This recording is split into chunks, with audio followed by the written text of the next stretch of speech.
My name is Richard Pass. I'm Director of Strategy and Partnerships at Stark.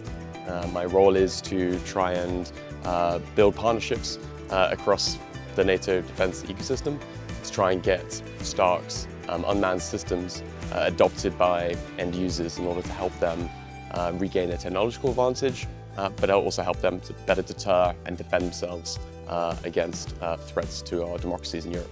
Stark strives to be the best producer of unmanned systems in Europe.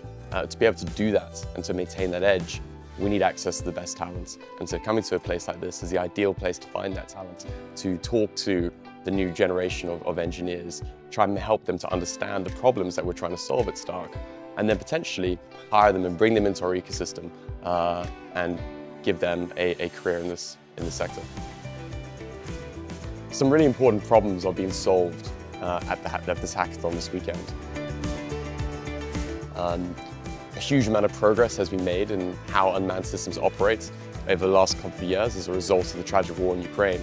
But that technology still needs to be finessed and developed. And some of the problems here today, the problems that Stark has posed, are helping us to advance our capabilities, such as how do unmanned systems manage to cooperate with one another on the battlefield?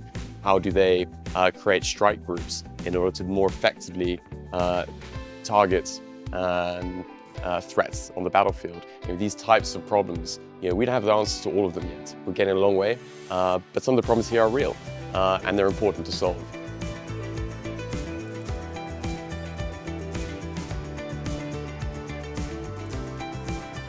There's never been a better time to get into the defense sector, especially the defense technology sector. There are a lot of amazing startups out there that are desperate for talent, and there's a huge amount of opportunity. So my advice to hackers here and also elsewhere is just to get involved, understand the problems better, get engaged with the end users, understand the difficulties they face and how technology and how expertise that they might have could be deployed and actually save lives on the battlefield.